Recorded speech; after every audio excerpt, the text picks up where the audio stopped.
say a special good morning to those of you listening to Classic Radio 105.5, 105.9 on the FM dial. Let me say good morning to also to those of you viewing GBN TV, whether it's Channel 7, Channel 11, Channel 20. Good morning to you also. Welcome. It's to the point. It's Tuesday, the 10th day of December 2024. 10 days already within the month of December. December is on the move, right? Anyway, I'm your host GT. It's Tuesday once again, and you know what happens on a Tuesday here. We do, of course, entertain the opposition here. So it's Opposition Tuesday here on To The Point. And representing the opposition this morning, we have the General Secretary of the new National Party, of course, Mr. Roland Bhola, with us this morning, and we should be making contact with him shortly. Once again, those of you via social media platforms, good morning, good morning, good morning, good morning. If you are in whatever part of the world you're listening and viewing, good morning to you. Those of you who have chosen locally to listen to us via the social media platforms, good morning to you also, and thanks for making us your choice as always. It's Classic Radio, GBN TV. Once again, good morning to one and all. Let me say good morning to Mr. Roland Bhola this morning. Mr. Bhola, good morning and welcome. How are you doing this morning, sir? Good morning, JT. I am quite fine. Good morning to your listeners, wherever they are, whatever part of the world. And of course, to the management and staff of GBN. Well, it's nice to have you back. Was it just last week you were saying, I hope we will be able to talk again before the end of 2024. And it's nice to have you back with us this morning once again. It's always a pleasure to entertain you here, sir, on To The Point. Let's get the conversation rolling off this morning, sir. Now, you are the General Secretary of the new National Party. How do you feel? Convention, that particular wind you want to say is blowing right now in the air. As General Secretary, how do you feel about the preparations? Preparation I should go in thus far in terms of the the convention, which is scheduled for the 15th of December in just a matter of days. How is preparation going? How do you feel about the preparation, sir? From where I sit and the involvement that I have in ensuring that things go out smoothly, I'm quite satisfied that we are doing what we should. In terms of, we have already booked a place, everything is okay. The St. Andrew's Anglican Secondary School, SAS as we commonly call it. But that is out of the way. We have made the application to the ministry, we have spoken to the principal and written to the manager of the school. So all of that has been dealt with. Every constituency was informed. At least the Constitution speaks of giving no less than 21 days notice of the place and date for the convention. That was done satisfactorily. We had a deadline set for persons who were interested in the position of leader of the party, political leader, to apply in the way of writing to express interest. And there was a close date, the 29th of November. That too went smoothly. In terms of reports and the receipt of a delegate list constituency by constituency. Yesterday was the day for that to happen between the hours of 9 and 2:30, I think it was, yes, in the PM. And that was concluded successfully as well yesterday. So I think it is just a few little things in terms of ensuring that everything runs smoothly on the day itself that we still have to check and crisscross, go back to the checklist and make sure that every person, every item is being checked, and we would be ready to roll. All right. You spoke, of course, in your previous answer relating to, of course, where the convention will be. If I may ask a question, who's expected to be there at the convention, sir? First and foremost, the delegates. These are the people chosen based on how the Constitution expects it to happen in terms of numbers. There is not an equal number across the board because for a convention, the Constitution says that you must pick 2 members of the party. So they first of all must be members of the party and must be paying up their dues, being financially secure, not owing any money to the party. The dues are, party dues are $5 per month, $60 a year. So you should be current. And most likely you should be a member of a a party group, some organization within the constituency. And then you have what is referred to as the constituency branch executive. And these are people who are expected to receive the instructions from the national executive and so carry it out throughout the constituency going into the PDs. Because the way in which the party is being structured based on the structure set out in the Constitution. You start from the ground up. You start with the polling division groups. Some people call it PD groups. Some people refer to it as village groups. They all mean the same things. So every polling division that you have within a constituency should have a group being organized and functional, meeting at least twice a month, sometimes once a month, and discussing issues. And now we're talking party, not government, but party issues.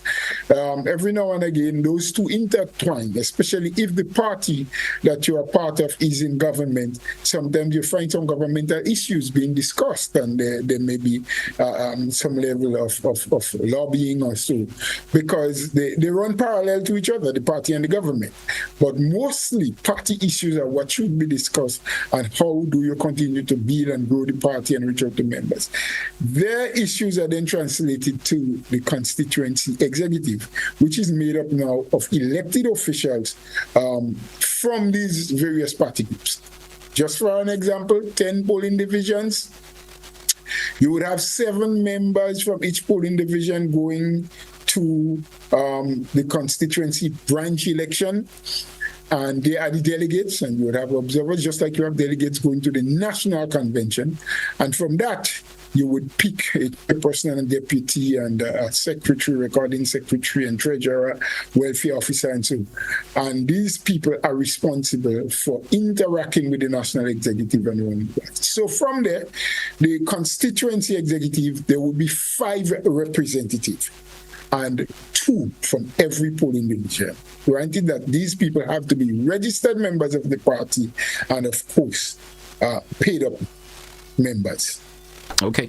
Now, for the benefit of listeners and viewers who may not have, of course, or have the knowledge of how the program runs for a convention, share that for us a bit. Share that how that looks, how the program would look like on the day of the convention. Okay. Normal conventions sometimes have what we call 3 compartments, so 3 separate sessions. You'd have what we refer to as the business session as the first part. In normal conventions, you would have that starting about 10 or 11 o'clock in the morning. That is where you read your minutes of your last convention. There are corrections, there are what have you, questions coming out of it, people wanting to know decisions taken then, what they carried out, what were the results, and so you do that. And then you have the general secretary doing reports, a compilation of all the reports, because yesterday was the day to drop in the reports. So every constituency, while during the year, on a monthly basis, they do have to send in a report to the national executive. Leading up to convention, there is a format that we use to tell us how many fundraisers, for example, did you have. In terms of house-to-house visits, how many times for the year did you do that? And what is an approximate number of people that you may have made contact with? What is the number of people that has been registered for voting in national elections during the last year in your constituency? So you want people to report on these very important and basic issues. If you have a polling division group that is no longer functional, so you should have 10, now you have 9, and probably the reasons, so that the executive or other constituencies may know what they can do to help you if you have a weakness. What else do they need? Do you need training for your political cadres? Do you need someone to come to talk to? So all of that, we have a form that is and given to them, and they would do that. Now, I will use that as General Secretary, go through every one of them, all 15, and sort of pull out the main points, the highlights, the things of interest, to compile my report as the General Secretary. Now, remember, every Monday I'm reporting, so there are other things that I would report on, but you'll take a little from every constituency, especially if it is something that is unique and you think that others would want to follow through on, and that comes in. So these things constituencies report. Sometimes there are special things they want to report on, and they're given that opportunity. People may want to ask very important and pertinent questions. Those things happen. We try not to have media personnel around during that time. We call it in-house business. After that, when you invite the media in, sometimes you have a little break, and then you go back and you go into elections of officers. So all of the positions on the national executive will be declared null and void, from the chairman right down, political leader, everything. And the delegates will now have an opportunity on the floor to nominate, to second, and to vote, depending on the number of persons you have for any one position. Voting is done by ballot paper, so it's not by the raise of hands, so people vote secretly or quietly, whoever they are desirous of voting. And then once that is over and you conclude the voting and the results are given, the new executive is being presented to the members. There may be a little short acceptance speech by the chairman and so forth. And then we would normally then break out into a rally type. This round, we're not having a rally for more than one reason. Because we are actually in the 40th anniversary celebration, and we only had a rally about 2 weeks ago in that celebration. So we did not see it as necessary to pull another rally after the convention. But secondly, trying to be reasonable and allowing a lot of our people who want to have an opportunity to go to the final bingo, I think that Wagiti is having for the year, which would be in Grenville, in Victoria Park. We decided against the rally so as to finish much earlier, so that those who have that desire can get an opportunity so to do. All right. So Roland, Bhola, of course, so we drew for a break. Let's take it. We come back. We continue with the conversation. Stay with us, folks. To the point, of course, Classic Radio GBN TV. We will be right back after the break. Stay with us.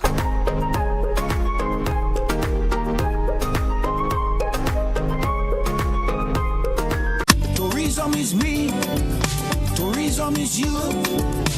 Tourism is everybody, and tourism connects us all. Did you know that tourism generates revenue and foreign exchange earnings? Did you know it stimulates infrastructural development and facilitates cultural exchange among people?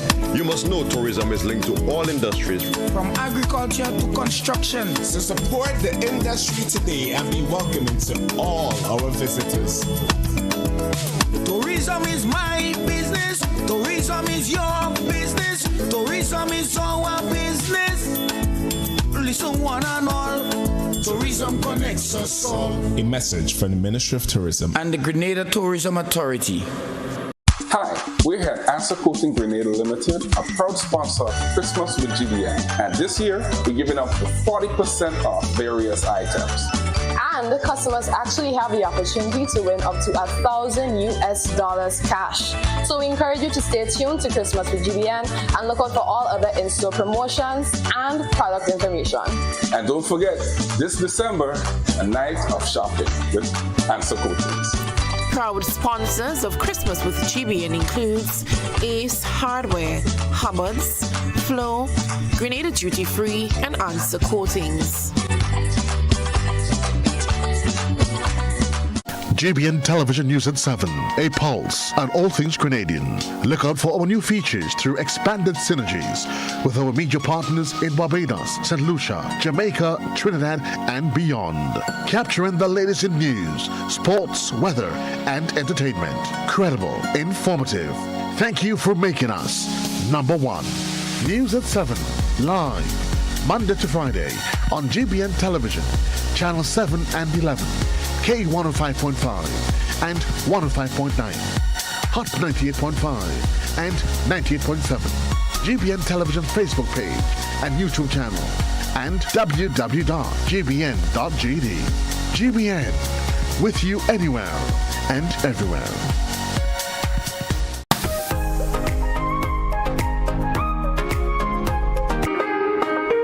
Welcome back once again, listeners. Welcome back, viewers, to The Point, Classic Radio, GBN TV. It's Opposition Tuesday here on the program this morning, and representing the new national party, the opposition party here in Grenada, Mr. Roland Bhola. He's also the General Secretary of the new national party. Mr. Bhola, welcome back once again, and nice to have you as always. Let's continue the conversation this morning. I want to kind of swing the direction of the conversation just a wee bit. No, I heard someone complaining about the leads in various constituencies are selecting the delegates. Is that in keeping with the constitution or the practice of the party over the years? If you could answer that for me, sir.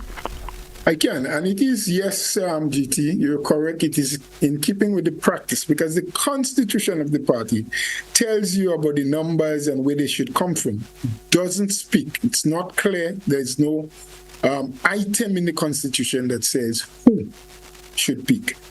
Traditionally, whoever is in charge of a constituency, so where you have a parliamentary representative, for example, they take charge of that. Where you have a caretaker, and by the way, the word political lead is one that does not exist in the constitution, and we used it because sometimes people get the notion that when you call someone a caretaker, that person automatically will become the candidate. That's the notion and that's the belief. So we were trying to avoid that. But in truth and in fact, where the Constitution speaks about caretaker, it says a caretaker is a person appointed by the national executive to handle or be in charge of the political working in the constituency. So it's a while now we have changed the word from political lead, which we were using at one time, to caretakers. Because nowhere in the Constitution does it say that a caretaker have to become a candidate or will become a candidate. It is just the person. So they are doing exactly the same thing that they would have been doing when they were called political leads. But there were some people within the party structure that felt a little uneasiness with the use of the word political leader and was threatening that if that wasn't changed, that they were going to challenge it publicly because we were doing something unconstitutional by referring to people as political leads. But we just chose that word because we did not want the notion to be felt or for people as they normally would, which is incorrect, by the way, to feel, well, Roland Bhola is named as the caretaker for this constituency. Hey, that's the candidate, and they, start thinking beyond and way ahead of what the party is thinking. So there's no longer what is called political leads. All right. So it is the practice that whoever is in charge normally will do the picking. Now here is one. The different persons or in different constituency, the methodology is slightly different as you go along. So one person being in charge, whether, as I say, as a caretaker or a parliamentary rep, would call together a team comprising of various persons, most likely in most instances your constituency branch, sometimes just the chairman and the secretary, or sometimes the entire branch, or sometimes you include PD captains, as we call them, or chairperson of various PDs, because there are different ranks. So some people do that. So they involve them in the decision making. Some people do it on their own. Or some people may just do a phone call and say, look, I want you to suggest from your group 2 persons that you think may be best suited to be a delegate for the upcoming General Council or the upcoming convention, what it may be. But the lead, whoever is in charge, the lead person in the constituency, has the final say in determining what is presented. But remember, even after it is presented, like they did yesterday, there is still a second check that must be done. Because we have a register at the office, a program on the computer, that has a record, constituency by constituency, broken down into polling divisions in alphabetical order of who the people that are members who have applied. Because remember, to become a member, you must apply. So you have to send in a membership form. You have to pay your application fee, which is $5, and then onwards, once you are accepted. Because GT don't just send in an application form today and tomorrow he says, or later on this evening, he say, oh, but I apply, I'm a member of the new National Party. No, there are certain level of scrutiny that must take place. We must go back into the constituency and get members of your village group. or your constituency branch to accept and to sign on and say, yes, I know that man, he's of good character. I think he's a good enough person. Oh, well, based on what we know about GT, based on his character, based on his behavior, we will have to look at him still. We may have to talk to him and tell him, look, in order for you to be accepted as a member of the party, you need to drop this, or you need to do this, you need to change that about you. So it's not automatic. And then when that happens, the National Executive does its own investigation. And of course, as General Secretary and along with the chairman, must sign up on the form before you are accepted as a member. Yes? So we will have to go back onto the register and check. First, is that person a registered member of the party? And secondly, where do they stand as it relates to the dues? So you may be a member because the Constitution says after not paying your dues for 3 consecutive months, you could be dismissed as a member. However, it says the National Executive do have the prerogative to say, look, we can give that person an extension of time. We can extend the life as a member of the party for additional 3 months, additional 5 months, additional 6 months, additional year. That is the prerogative of the National Executive. So within that time, you can clear up your backlog and you can bring your status back to being a paid-up member. So when these are checked, those who may be in arrears or are not found on the register, we will get back to the respective constituency, to the person in charge and say, hey, from the 30 names that you submitted, because you have X amount of polling division plus your 5, there are 7 people who either are in arrears for so many months or cannot be found on the register. And so we would have to deal with that. So in turn, the constituency may decide, well, Tom Jones is owing for 3 months, he's owing for 4 months. We will get him to pay up that money, so he now is back in the fray. Or we will put an alternate, another person instead of him. Okay. So that's how the process goes.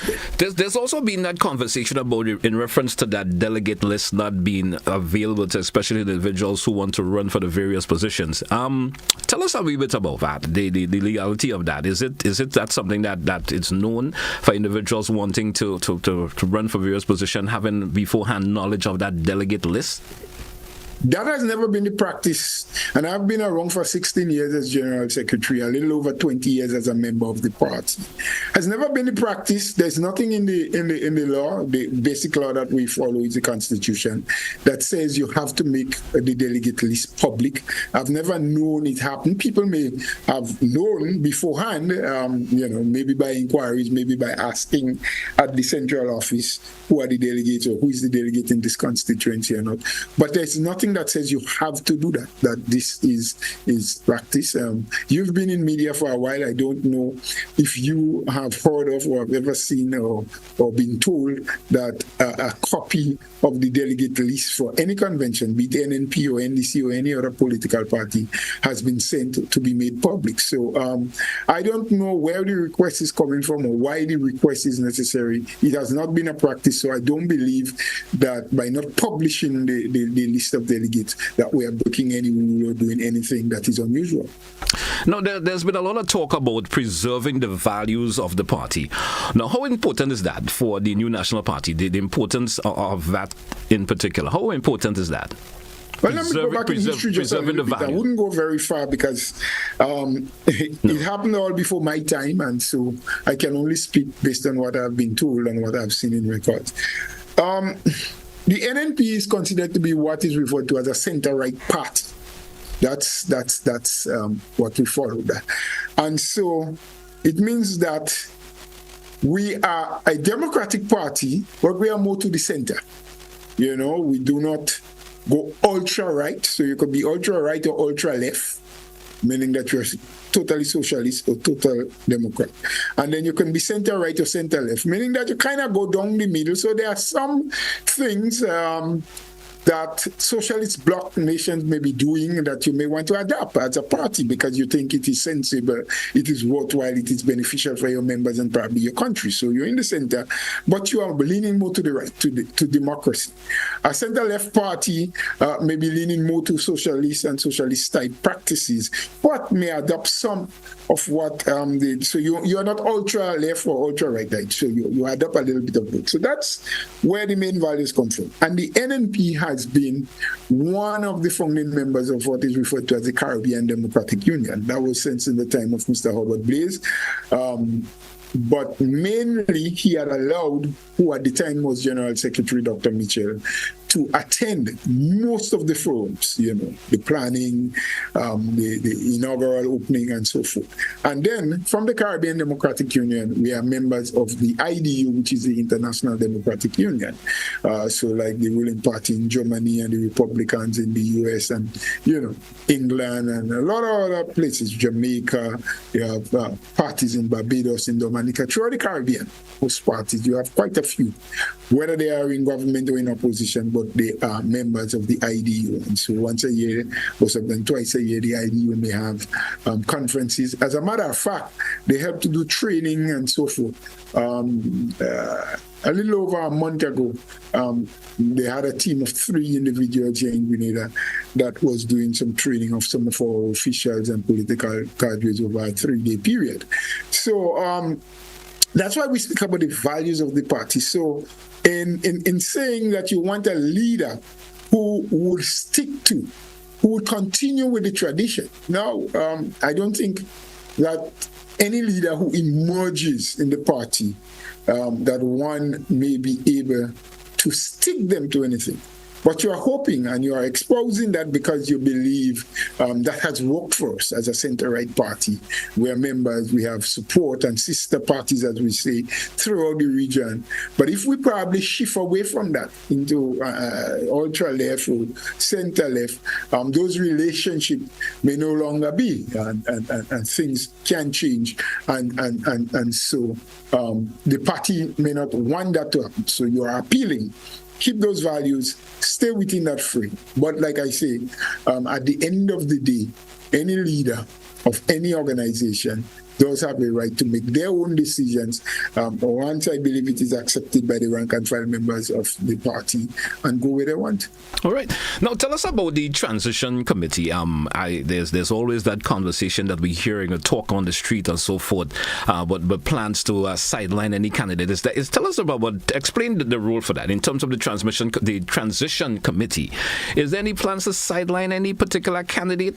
Tell us, explain that particular rule for me, sir. That question has been raised to me several times in public by individuals when I'm on various programs, and I always laugh because the transition committee is exactly what the name says. When the issue became a matter of discussion for the national executive and within the ranks of the party, that look, Dr. Mitchell has indicated that he's not going to participate anymore. He's not going to put himself up for re-election. For 35 years, you didn't have that. He has always said he wanted to be, he would face re-election because every convention, the position has to be re-elected. And so for 35 years, during his reign as leader of the party, he went unopposed. Nobody came up, not before, not during. There was no other nomination on the floor, the convention floor, for a second person to be political leader. So it went very smooth. Now he's saying, well, I'm giving it up.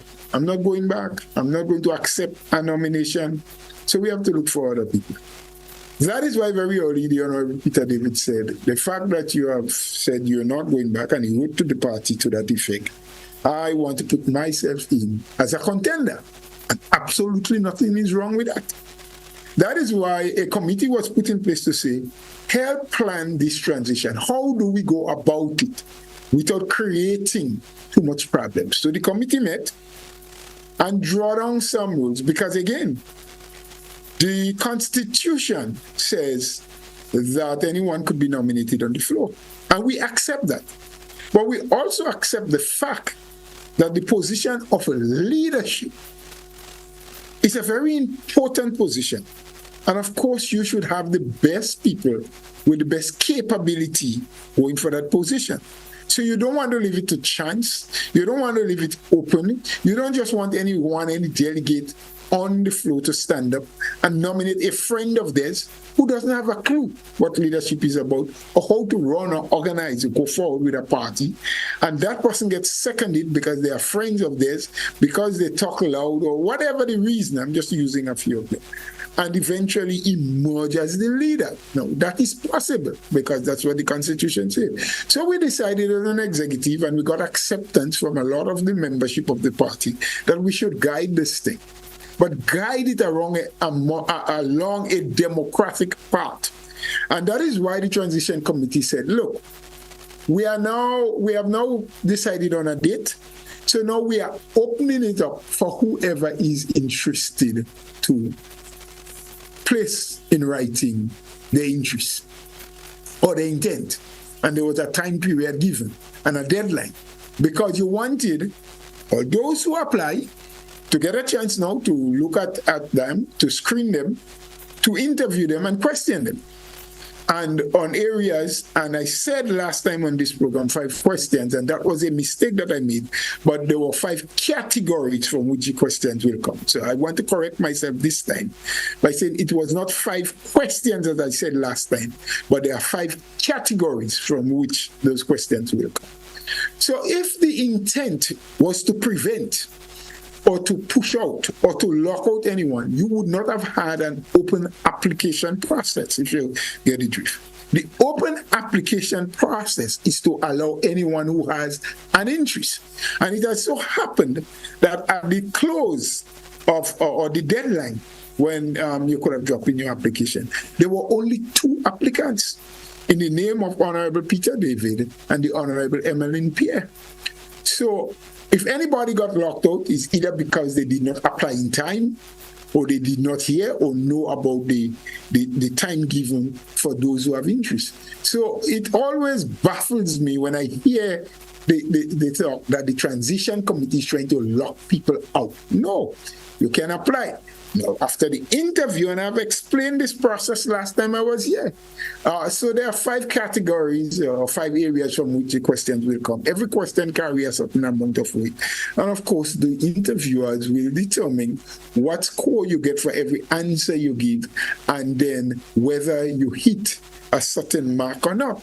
Now, that does not still say that in doing that you may arrive at the very best person, but at least you are trying to get people of a certain standard. And that's the process that has been established, agreed upon by the executive, national executive. And that's the process that will be used.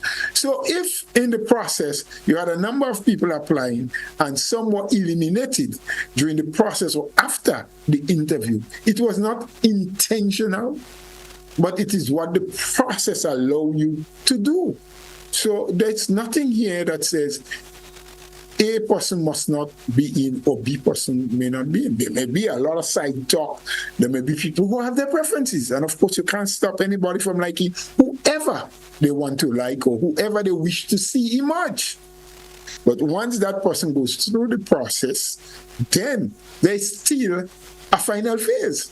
So even if the both people, as it is now, 2 people apply, goes forward to the next level, you still have the delegate who would make the final determination who it is from those who make it to the convention that they will choose.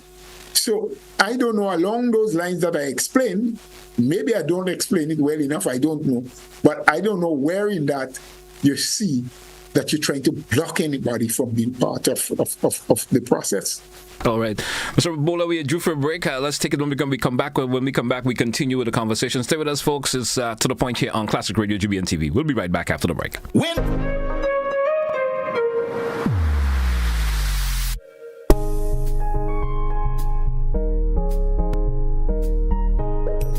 Grenada Duty Free and GBN, we're partnering for this Christmas season folks, it's going to be a bumper one. We can actually start feeling the energy, the vibe is start building, the promotions that start coming in, and the fragrances, the chocolate. We have up to 15%, 20%, 40%. It's going to be a crazy one. We are looking forward to seeing you. We are ready to treat you guys special. We are ready to give back to you after this whole year of, being with us and everything and the support. So with our partnership with GBN, it's going to be a bumper season. Looking forward to seeing you guys. Proud sponsors of Christmas with GBN includes Ace Hardware, Hubbard's, Flow, Duty Free Caribbean, and Answer Coatings.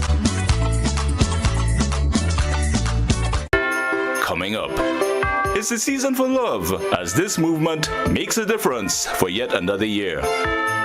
The food we're serving, cocktails flowing, and the rhythms ongoing. Welcome everyone to a truly joyous edition of Caribbean Passport.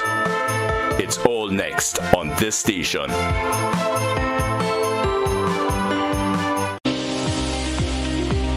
I tell people nurses are not just nurses in the region. We really do owe them sincere appreciation, love, gratitude. Meeting people in a vulnerable state, it's definitely a calling, and that's why I chose this profession. We appreciate these people for really bringing us through challenging times.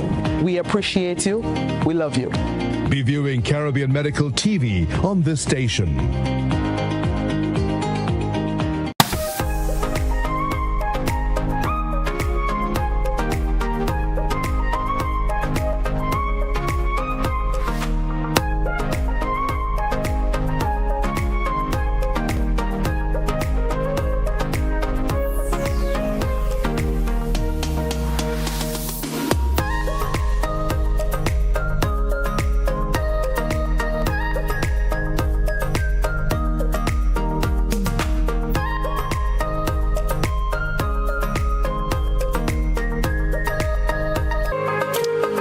Welcome back once again to our listeners. Welcome back, viewers. It's To The Point, Classic Radio GBN TV. Welcome back, Mr. Bhola with us this morning, representing the opposition here, and he's the President General Secretary of the party. Mr. Bhola, welcome back. In this segment is our final segment before we take a wrap for today's program. And my next question to you, Mr. Bhola, do you expect any major changes to the current executive come the convention? Of course. Number one on it is a political leader. Since the last political, or the present political leader, I should say, not last yet because he still is, the present political leader has indicated his unwillingness to continue. It means that we would have a new political leader. So that's one of the changes. And then any of the other positions, be general secretary or treasurer, welfare officer, all of the other positions that follow the flow members, there could be changes. There could be different people. Some people may be returned. So it could be a new looking executive at the end of the day, by the evening of next Sunday. All right. Now, another question that came to mind, listening to various conversations around that, there's one member that is complaining about not being included in the zonal meeting. Explain how has that been organized, and why is that? Why would that member be having that particular thought pattern for some reason or the other? Well, I don't know of that complaint of or who it is you're talking about. I know I've been part of most of the zonal meetings, not all, most of them chairing. There was a second person chairing in some other areas.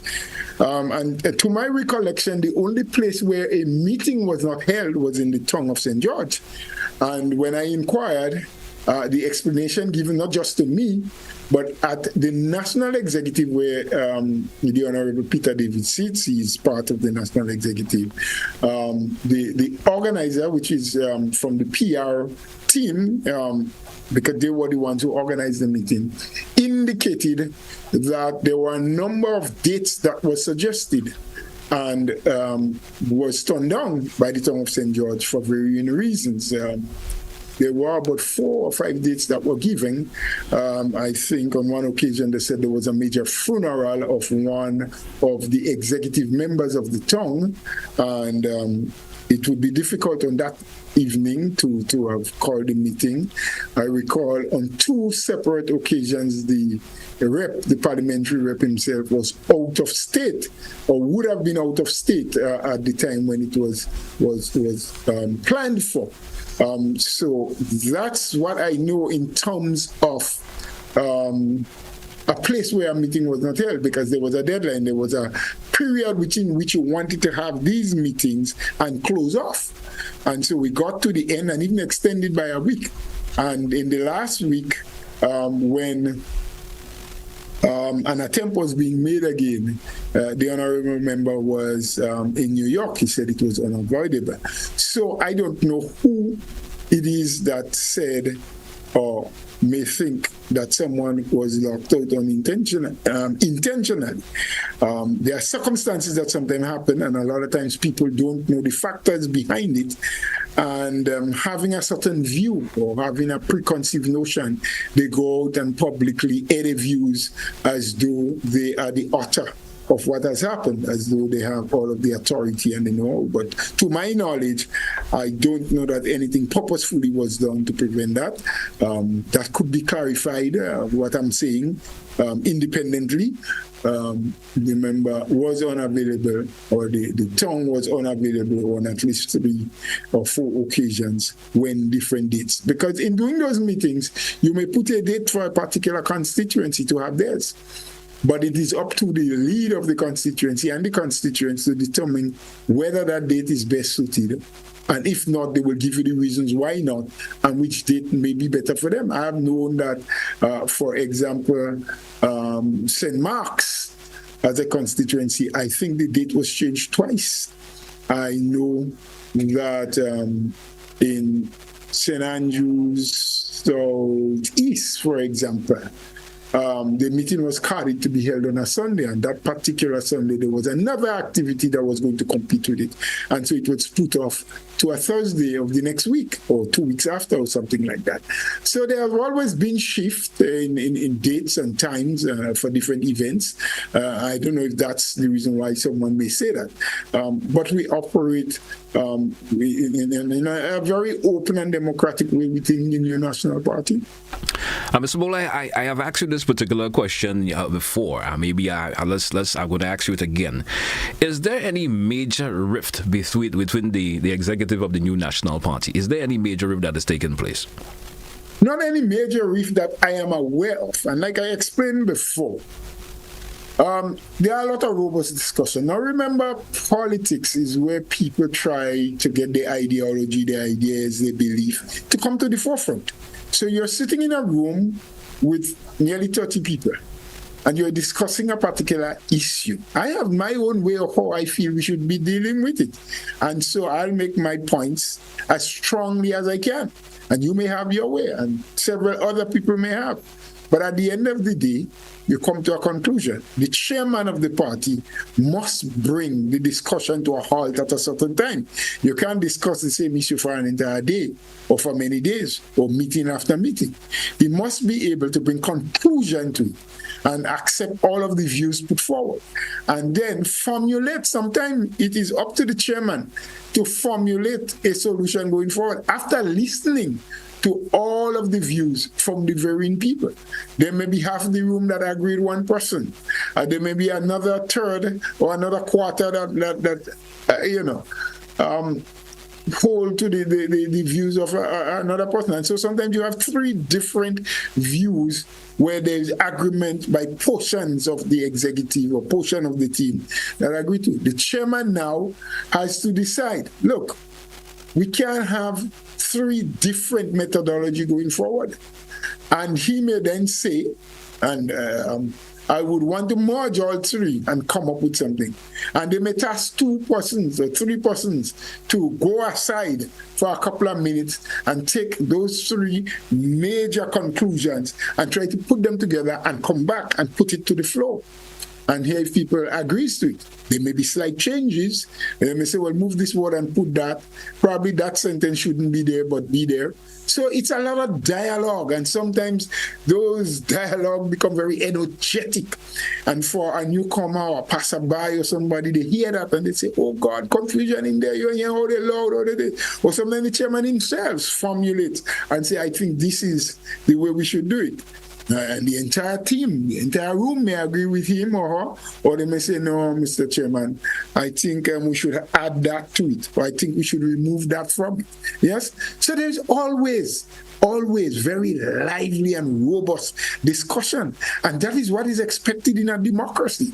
That is what is expected where you have people who are vying for positions. That is what should be expected in a room where you have people that are looking to lead and take a lead position in a country, to go to an election, to win. We cannot all sit down and just accept everything that was said.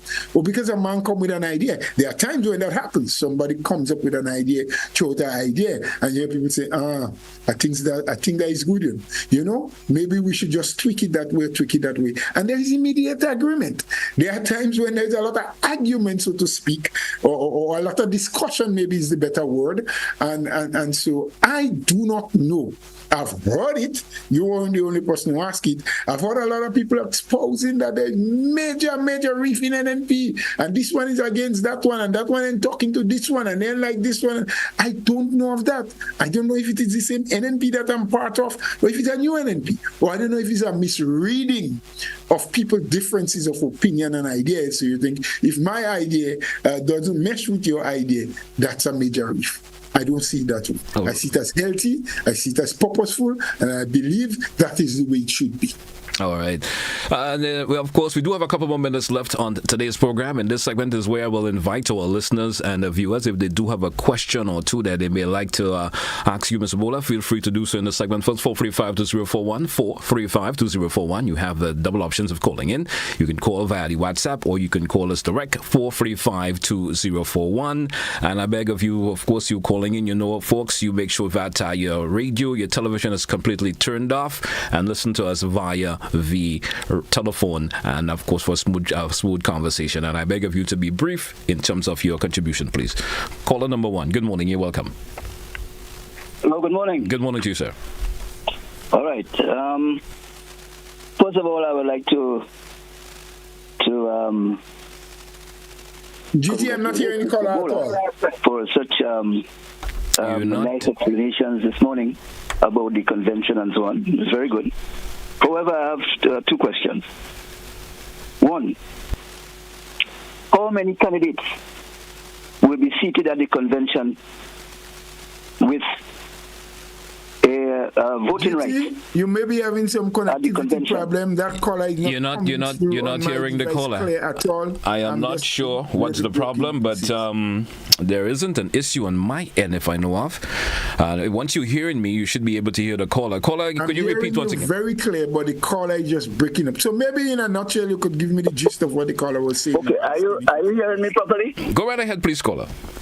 Okay, the question I'm asking is that how many delegates will be seated at the convention with voting rights on Sunday? And my second question, has the screening committee completed its work and submitted the names of the qualifying candidates for the position of political leader of the party? All right. Mr. Bhola, were you able to hear any of the questions that the caller was asking? Not at all. It's unfortunate. I don't know if it's my device. I'm hearing you absolutely clear, but the caller was not coming. I am not sure the reason. So let's see if I can help. He was asking, of course, how many candidates will be sitting, of course, on Sunday. That's the question. I did explain the process, and so far we have gone past one part of it, which is the writing in and saying the intent. We have, I think it is this Wednesday, based on what was said to me, the interview process. And it's only after that I might be able to say, or the public will know, because there were only 2 applicants. Okay. And he was also asking the second question, which you, of course, kind of preempted the answer already. In terms of the screening committee, has they concluded their process? I think that was one of the. This Wednesday. This Wednesday. I hope I got the callers' questions correct. My apology if I hope get so on. too, and I'm sorry that I could not hear them clearly at all. Let's try another caller. Caller, you're live via WhatsApp. Caller, good morning, you're live. Yeah, Mr. Bhola, good morning. Good morning to you, sir. I'm hearing you quite clear. Yeah, Mr. Bhola, nice shot, man. My wife bought it for me, so I'd have to thank her again a second time. Great choice. Okay, Mr. Bhola, I have a couple questions to ask you very quick. Mr. Bhola, okay, for my first question, I want to ask you, do you think Kennedy Bhola is a credible person? Because you know Kennedy Bhola. You guys been friends and everything like that, and last night he made a couple pronouncements. So I just want to ask you a couple questions on what he asked. Okay? Because as far as he said, like you become like a lame duck right now. All right? And then he said that, I want to know if it's true from you, that there was 4 people that was chosen as elite to choose the delegates. He named people as Miss Waldron, he talked about Botran, and he talked about Bello. Do you have any knowledge about that? And also it was said that the St. Patrick's West party, not party, the constituency, they invited to a meeting, and then you had to ask Kit Mitchell permission that if you should attend. Again, I want you to answer this question for me. And also, he make pronouncement that you told somebody that how delegates was chosen, it was not constitutional. And GT asked you a question concerning about somebody that was not invited into certain meeting. Yes, the Honorable Peter David, who put up himself as a candidate to run for leadership, said that you guys did not invite him in certain meeting, and he also claimed that he was put in certain seat. He was never at the head of the table. We've seen people like Kate, and you know that Peter David is a member of the executive. Kate and them is not. Why that Peter David is being treated as the stepchild or like the house slave? You know, everybody eating in the dining table and he eating in the kitchen. And my last question to you, Mr. Bhola, on Sunday, all right, we know Dr. Mitchell saying that you're not taking part, but the odds showing that Peter David could win. So let me ask you that if Sunday now somebody nominate Kit Mitchell and Kit Mitchell join with Emily Pierce, so that means the vote will have to split in 3. So my question to you now, that could Kit Mitchell and Emily Pierce join?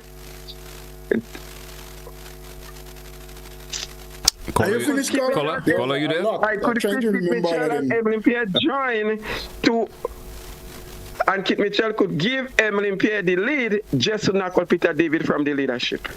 Thank you. Thank you, caller. Thank you very so much. Let's start with the last one first, because I don't remember the very first one was about some people being used as elite today.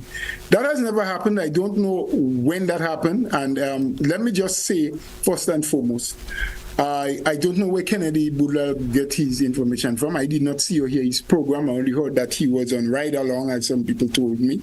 Whatever he exposed is probably what his personal opinion may have been on things. Kennedy Bhola is not a member of the National Executive. Kennedy Bhola don't sit in executive meetings. Kennedy Bhola is not even a registered member of the NNP. And I checked yesterday to be sure, because last Friday I was asked that question. I said, I know he's a supporter. He's been around. He has been hooting for the NNP before and defending NNP. But I can't recall seeing his name as a member. And I checked yesterday with the office to make sure.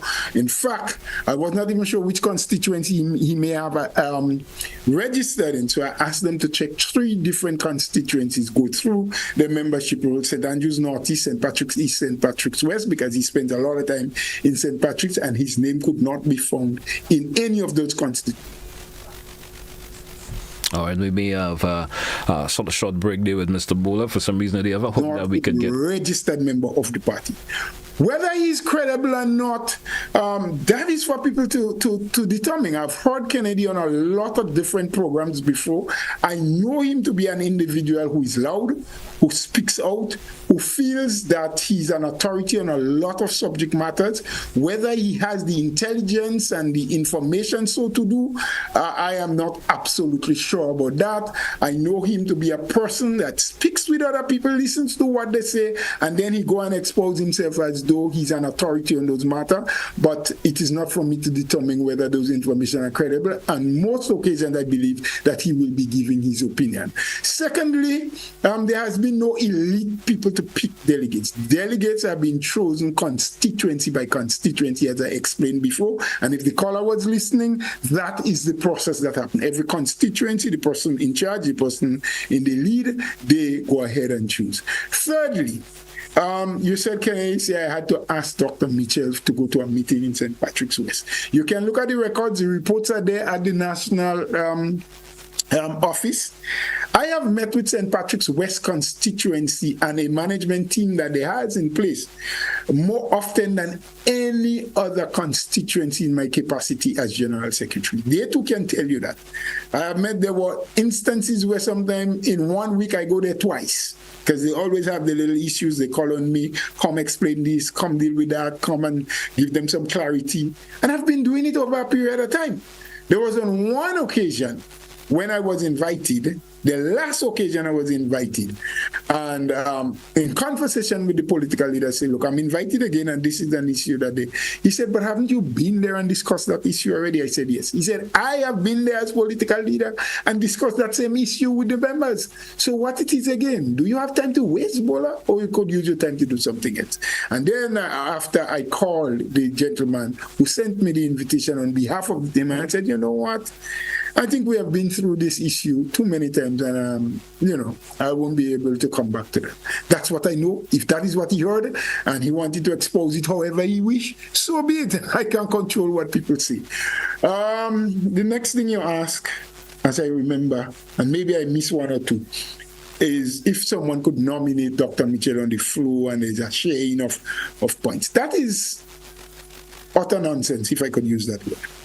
As a matter of fact, the transition committee, who was given the responsibility to put certain regulations and help plan how this thing would happen, had made it absolutely clear, and so the national executive had agreed with it, that for the position of political leader, there will be no nomination coming from the floor. Only the persons who have applied and has been interviewed and has been sent forward, these people are the only people who will be nominated for the position. So there is not a chance that someone could nominate Dr. Mitchell from the floor. That is not possible. And I don't know who is cooking up this thing, because someone from abroad had called me and asked me the very same question. Couldn't Dr. Mitchell be nominated from the floor, and whatever votes he get, he could put it with Emmeline vote, and so they could get more than Peter? I don't know who and where that is coming from, but that is not possible. That will not happen. There will be no nomination for the post or the position of political leader coming from among the delegates on the floor. They will be presented with the people who had made it onto that thing, and that is the one. It could only be two now, because it's only two people had expressed the intent or the intention to go forward. Mr. Bhola, we have gotten to that point of the morning where we have to take a wraps for today's program. I know there were lots of folks calling, but of course time is upon us for us to take a wrap for today. Mr. Bhola, anything in closing before we take a wrap, sir? Well, I tried to do it last time, and I'm going to have to do it again, GT. But as we take the wrap, I do want to wish all and sundry, all those who are in the hearing of my voice, a really peaceful and safe holiday season, Christmas, wonderful and happy New Year. I hope that people will have an opportunity to celebrate, to meet loved ones, to do the things that they like.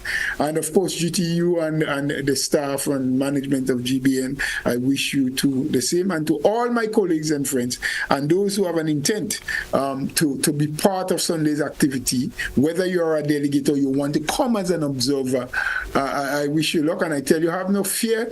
There's some fear mongering going around where people are saying there's going to be riot and what have you. we are doing everything within our power to have adequate security. We do not believe that anyone who would riot, we do not believe that the people who will be involved are senseless enough to do so. But for all precautions necessary, we are ensuring that there is sufficient security just in case a person or two decide to behave unruly or bad, so they can take care of that. Have a good day, GT, and a wonderful day to Grenada, Carrick, and Pity Martin. Same goes out to you, Mr. Bhola. Thanks for the greetings, and have yourself a good day also. So have a good one. Hey, folks, that's how we take a wrap for this edition of To The Point. Up next, we have for you Christmas with GBN. Join us then. Have a good one, folks. That's where we say goodbye.